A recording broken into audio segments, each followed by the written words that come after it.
Harvard professor Randall Kennedy, in your best-selling book, The N-Word, The Strange Career of a Troublesome Word, you write about violence by speech. What do you mean?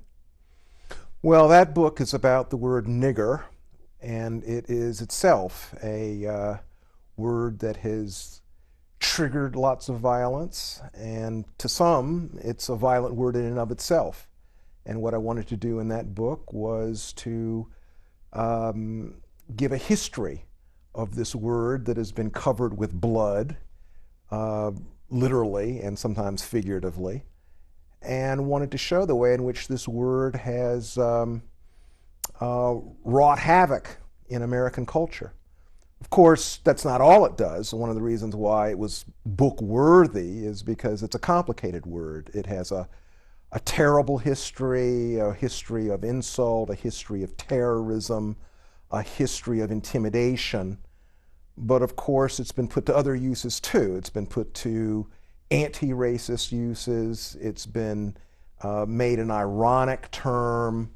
It has been made a term of endearment. So the word nigger is a complicated word. It has its violent aspects, but it has other aspects as well. Who was Big Mama and how did she use the word? Big Mama was Lillian Spann, a wonderful lady who probably did not get more than a 6th grade education. Born in South Carolina, lived her entire life in South Carolina. She was a seamstress. She was a domestic. She was a strong-willed lady who raised a slew of kids, sent most of them through college, an absolutely great person. I knew her for a good portion of my life. She used a whole lot of different words. She referred to black people sometimes as colored people, but she also sometimes would use the infamous N-word. And she's been a person whose example and whose wisdom has been with me all my life. Is it illegal to use the N-word? Generally speaking, no, although, well, I take that back. If you use the N-word in an employment setting, for instance, if you are somebody's supervisor and you refer to a worker as a nigger, or you refer to black people as niggers, you may be in violation of the law by creating a hostile workplace and thereby make yourself subject to liability under state law or under the Civil Rights Law of 1964. So under certain circumstances, you can do things which would make yourself which subject yourself to legal liability. Or another way, if you commit violence and in the commission of a violent act refer to people using the N-word, you might be subject to hate law legislation, and thereby not only be prosecuted for assault or whatever violent act you've committed, but you might subject yourself to an enhanced penalty by running afoul of state hate laws. So under certain circumstances, yeah, you would be in violation of the law. Generally speaking, though, because of the strong shielding power of the First Amendment, people, for instance, comedians or writers, can use the N-word and not have to fear the law, though you might have to fear a public opinion, which itself can be a very powerful force. Is that the mere words versus fighting words argument that you were making earlier about that word? Well, in the law of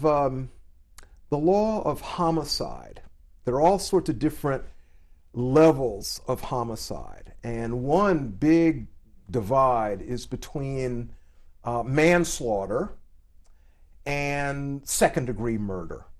So for manslaughter, the law gives you a little, if you kill someone, but you can make the argument that you killed somebody if you were in the grip of passion. So the classic example of manslaughter is you come home and you find your girlfriend or you find your wife in the arms of another, and you kill that person.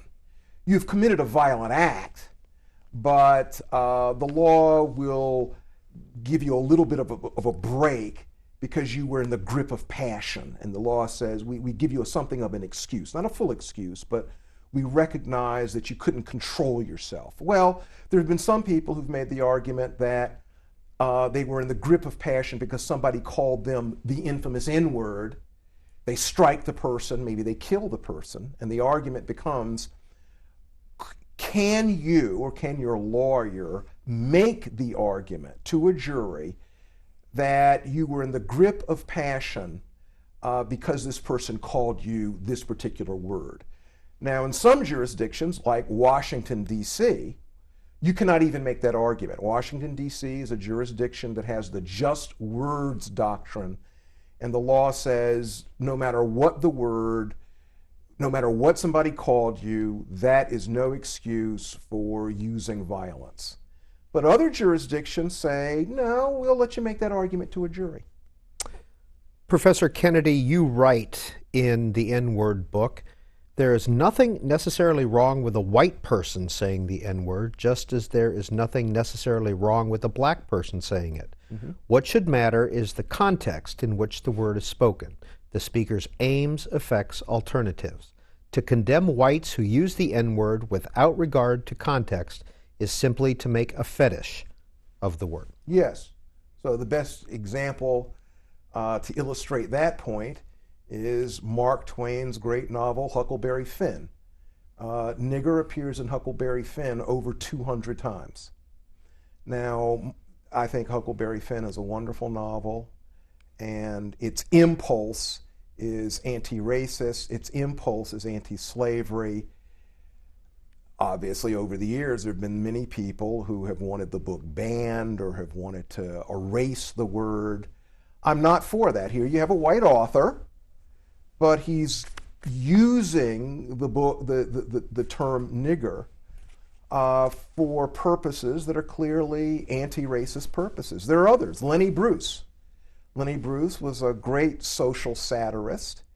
He had a number of skits in which he used the word nigger, not to insult black people, but rather to turn the tables on racist, people who were anti-black in their feeling, and he used the word nigger to laugh at them.